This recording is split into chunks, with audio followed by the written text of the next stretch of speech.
सबसे पहले gross annual value आती है, उसमें से हम माइनस करते हैं दो चीज़ें। कौन कौन सी सर?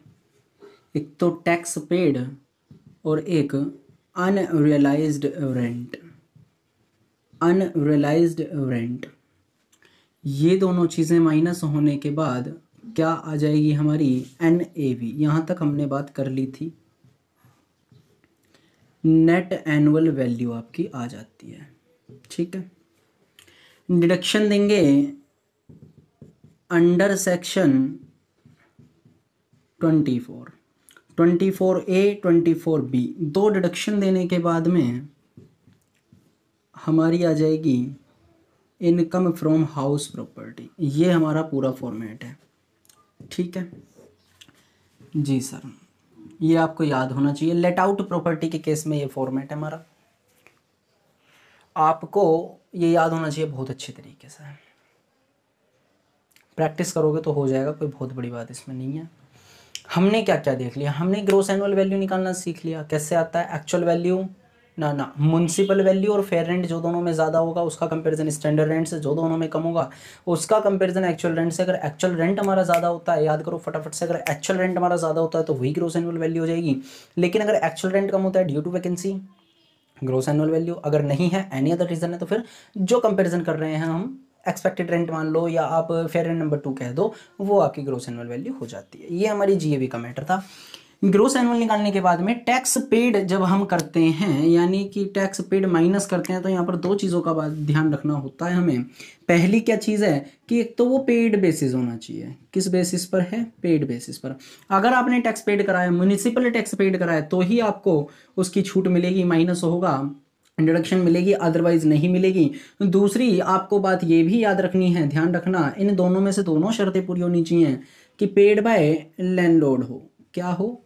पेड बाय लैंडलॉर्ड हो, नॉट बाय टेनेंट। यानी कि किराएदार ने ना पेड करा हो, ये टैक्स किसने दिया हो? लैंडलॉर्ड ने दिया हो, मालिक ने दिया हो। आज बात करनी है किसकी? अनरियलाइज रेंट की। सर ये अनरियलाइज रेंट क्या होता है? सुनो, अनरियलाइज रेंट क्या होता है?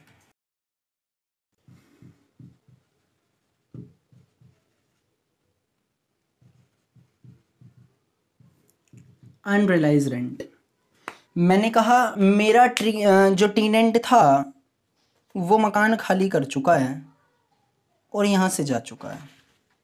मान लो मेरा जो टेनेंट था मकान खाली कर चुका है, वो यहाँ से जा चुका है। उसने कुछ महीने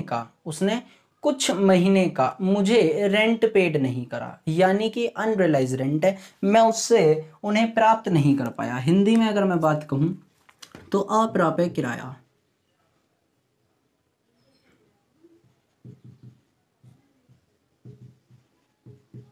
अप्राप्य किराया यानी कि अप्राप्त किराया, ऐसा किराया जो मुझे प्राप्त नहीं हुआ, ऐसा किराया जो मुझे प्राप्त नहीं हुआ। आपने कहा गवर्नमेंट से, गवर्नमेंट की नज़रों में आप 5,000 रुपये पर मंथ क्या लेते हैं? रेंट लेते हैं।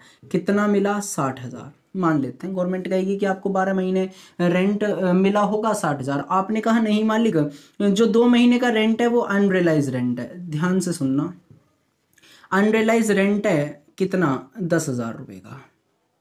आपने ये गवर्नमेंट से कहा, क्या गवर्नमेंट मान ले इस बात को? क्या इनकम टैक्स अथॉरिटी या असेसिंग ऑफिसर मान ले आपकी इस बात को कि हाँ 10,000 रुपये आपको किराया नहीं मिला तो इसलिए उसे माइनस कर दें? 1 मिनट के लिए चलो मान भी लेते हैं। क्या करोगे ट्रीटमेंट? इस 10,000 रुपये को आप माइनस कर देंगे, फिर कहाँ पहुँच जाएंगे? अपनी NAV पर। NAV जो भी आएगी वहाँ पहुँच जाते हैं, 50,000 आ जाएगी, हम NAV पर पहुँच जाएंगे। लेकिन इस 10,000 रुपये को प्रूफ करने के लिए आपको कुछ कंडीशंस बताई हुई हैं, कुछ कंडीशंस बताई हुई हैं। सर कितनी कंडीशन बताई हुई हैं? 4 कंडीशंस बताई हुई हैं। सर किसने बताई हुई हैं? रूल 4 ने बताई हुई हैं। रूल 4 की 4 कंडीशंस हैं। अगर आपने उन्हें सेटिस्फाइड कर दिया तो आपको अनरियलाइज रेंट की डिडक्शन मिल जाती है, अदरवाइज आपको अनरियलाइज रेंट की डिडक्शन नहीं मिलेगी, यानी कि आप उसे माइनस नहीं कर सकते एक्चुअल रेंट में से। बात समझना, मैं फिर कह रहा हूँ, अनरियलाइज रेंट है, बात सही है, लेकिन जो असेसिंग ऑफिसर है वो कैसे मान ले? आप झूठ भी तो बोल सकते हैं, मान सकते हैं कि मालिक मुझे तो 15,000 का किराया ही नहीं मिला, मैं कैसे आपको टैक्स दे दूं? इनकम टैक्स अथॉरिटी में क्या प्रश्न उठेगा फिर कि हम कैसे मान लें कि हाँ तुम्हें जो किराया था वो नहीं मिला है। तो उसे मानने और ना मानने के लिए ही 4 कंडीशंस बताई हुई हैं। किसने बताई हुई है? रूल 4 में है कंडीशंस कितनी? 4। अगर उन 4 कंडीशंस को आप सेटिस्फाइड कर देते हैं, अगर आप सेटिस्फाइड कर देते हैं तो आपको इसकी छूट मिल जाती है, यानी कि आप अनरियलाइज रेंट को माइनस कर सकते हैं, अदरवाइज आप अनरियलाइज रेंट को माइनस नहीं कर सकते। सर क्या कंडीशंस हैं, फटाफट से देखते हैं। रूल 4 की 4 कंडीशंस देखनी है हमें।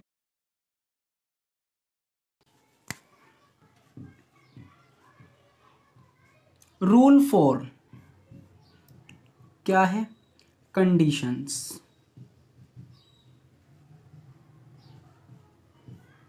ठीक है, कंडीशंस हैं जी। कितनी है सर? 4 ही कंडीशन है। पहली क्या? पहली कंडीशन देखो कितनी छोटी सी है, टीनेंसी वॉज बोनाफाइड, या आप लिख सकते हो इसे टीनेंट वॉज बोनाफाइड। क्या लिख सकते हैं? टीनेंसी वॉज बोनाफाइड, यानी कि किराएदार जो था वो ईमानदार था, वो गड़बड़ वाला या आपको कहते हैं ना हरामी टाइप का बंदा नहीं था। मतलब असेसिंग ऑफिसर कहेगा कि वो जो किराएदार था जिसने आपका किराया नहीं दिया है वो क्या था? ईमानदार था। आप कहेंगे हाँ जी ईमानदार था, बड़ी अच्छी बात है। पहली कंडीशन क्या है कि वो ईमानदार होना चाहिए। सर ये तो कोई कंडीशन खास हुई नहीं है। कंडीशन खास कैसे नहीं है भाई? कंडीशन खास है। दूसरा, टीनेंट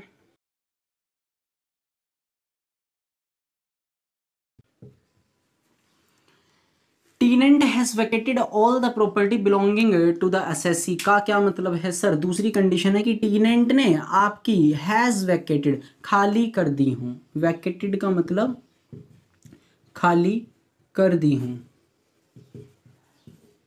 टीनेंट ने आपकी सारी की सारी प्रॉपर्टी, जो भी असेसी से जुड़ी हुई प्रॉपर्टीज थी, वो आपकी सभी खाली कर दी हूं। ऐसा नहीं होना चाहिए कि आपकी 3 माले की बिल्डिंग थी, सबसे ऊपर किराएदार वो रहता था, उसने ये वाली भी किराए पर ली हुई थी आपका जो फ्लैट है, या ये वाला माला भी आपने उसका किराए पर ले रखा था।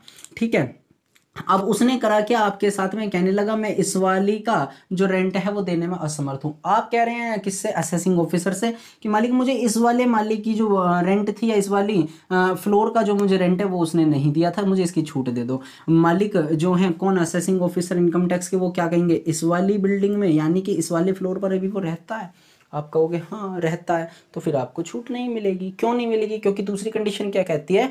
Tenancy has vacated all the property belonging to the assessee. Belonging to the assessee का मतलब है असेसी से लगी हुई जितनी भी, असेसी से ली हुई उसकी जितनी भी प्रॉपर्टी थी, ऑल एसेट्स जितनी भी थी, उसने हैज वैकेटेड यानी कि उसने वैकेंट कर दी हो, उसने खाली कर दी हो, सारी प्रॉपर्टी उसने खाली कर दी हो, तो ही आपको उसकी छूट मिलेगी। हम तभी मानेंगे कि हाँ आपका जो किराया था वो अप्राप्य किराया। सर तीसरी कंडीशन क्या है?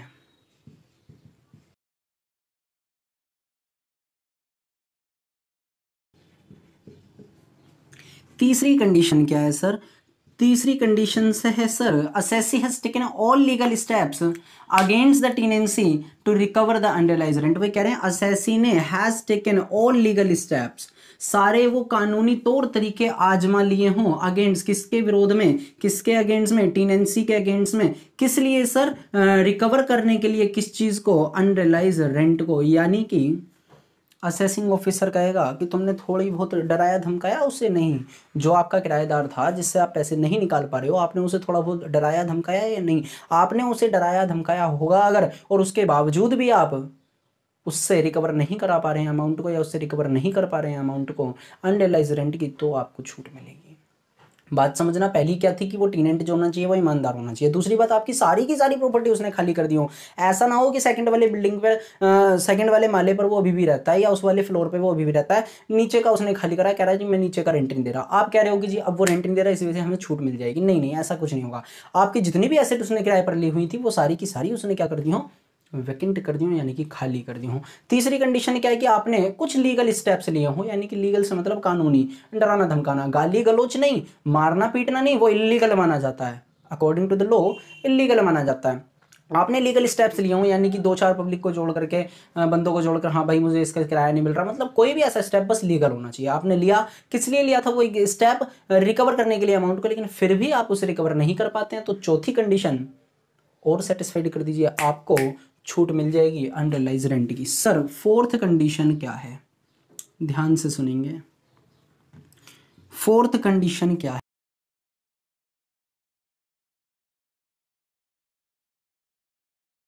कंडीशन नंबर 4 क्या है? The assessee has made satisfied, assessee has made satisfied, satisfied कर चुका हो, किसको? वो AO को, AO यानी असेसिंग ऑफिसर को, डैट की सर जितने भी efforts, all the efforts done किए गए हैं to recover the rent, rent को प्राप्त करने के लिए, आर फ्रूटलेस, यानी कि वो फलहीन है। फ्रूटलेस का क्या मतलब होता है हिंदी में?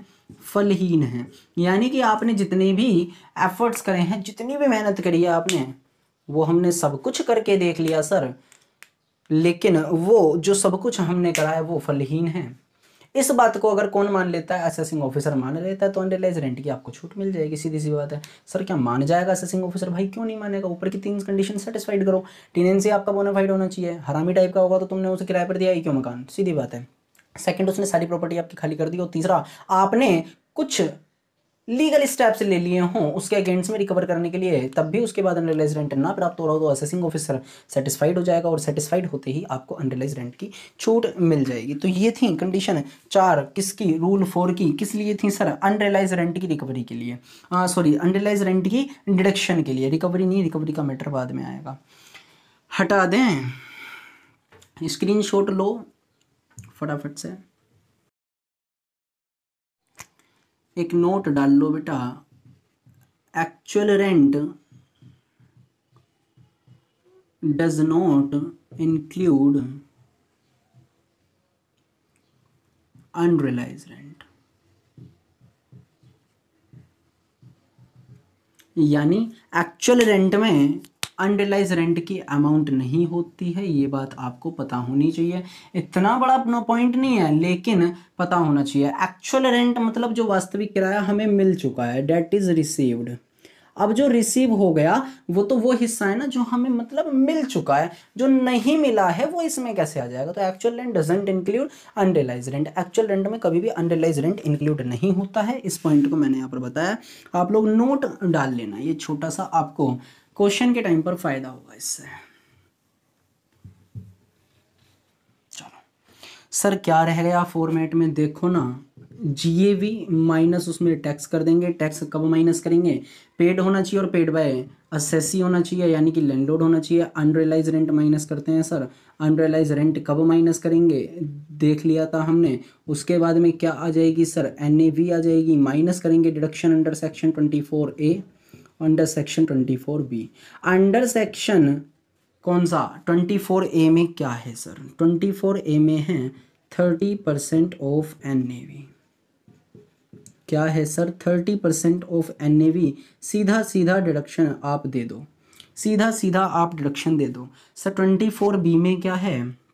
इंटरेस्ट ऑन लोन, ध्यान रखना, इंटरेस्ट ऑन लोन। बस इतना करने के बाद आपकी आ जाती है income from HP house property. बस इतना करने के बाद आपकी आ जाती है इनकम फ्रॉम हाउस प्रॉपर्टी। एक कलेश और बचा है, किसका? इसका। सेक्शन 24B में क्या दिया हुआ है? Interest on loan. आपको उसकी डिडक्शन मिलेगी, कब मिलेगी, कितनी मिलेगी, क्या है, ये सब चीज़ें अब हमें देखनी है आगे, ठीक है। कंपटीशन जो है, competition of income from house property, ये देख रहे हैं हम, है ना। लेकिन ध्यान देना एक बात पर कि अभी तक हमने सिर्फ लेट आउट प्रॉपर्टी की बात करी है। आज बात करते हैं जरा एक बार सेल्फ ऑक्यूपाइड प्रॉपर्टी की भी। जो हमारी सेल्फ ऑक्यूपाइड प्रॉपर्टी है उसकी भी बात कर लेते हैं कि सर उस केस में इनकम कैसे निकलती है। फिर थोड़ा अच्छा लगेगा इंटरेस्ट ऑन लोन को पढ़ने में। आप क्या लिखा करेंगे, बस ऐसे ही computation of income from house property self occupied of mister X Y and फलाना एंड हिमा का कुछ भी लिख लेंगे आप। चलिए सबसे पहले इसमें क्या आएगा सर, जीएवी आएगा। जीएवी क्या होगा, ग्रोस एनुअल वैल्यू नील होगा इसमें। क्यों होगा सर ग्रोस एनुअल वैल्यू नील, एक बात बताओ, कंपेयर किससे करोगे, एक्चुअल रेंट मिल रहा है, नहीं सर रेंट तो रिसीव ही नहीं होगा इस केस में। ध्यान से सोचो, अपने इस कॉमन सेंस को लगाओ कि जहां हमने प्रॉपर्टी लेट आउट करी हुई है वहीं तो हमें किराया रिसीव होता होगा, वहीं किराए से हमारी इनकम होगी। यहाँ तो हमारी इनकम ही नहीं होने की, यहाँ तो हमारी इनकम ही नहीं होने की, तो सर क्या फिर लॉस होगा? हाँ हाँ, लॉस आया करेगा इस टाइप के क्वेश्चंस में, लॉस ही आया करेगा इस टाइप के क्वेश्चंस में। यानी जो आपकी सेल्फ ऑक्यूपाइड प्रॉपर्टी होगी उसका जो आंसर आएगा नेट एनुअल वैल्यू तक नील होगा। क्यों होगा? क्योंकि ग्रोस एनुअल वैल्यू हम इसमें कॉम्प्यूट ही नहीं करेंगे, टैक्स को हम इसमें दिखाएंगे ही नहीं। अगर है तो देखेंगे यहाँ ये भी नील माइनस क्या आएगा, नेट एनुअल वैल्यू तक हमारा क्वेश्चन नील होगा। नील होगा हमारा कहाँ तक क्वेश्चन, नेट एनुअल वैल्यू तक। माइनस कर देंगे जो हम डिडक्शंस देते हैं, यानी कि डिडक्शंस अंडर सेक्शन 24। कौन कौन सी डिडक्शन सर? भाई वही पुरानी वाली 30% ऑफ एवी या एनएवी, और दूसरी डिडक्शन इंटरेस्ट ऑन लोन की।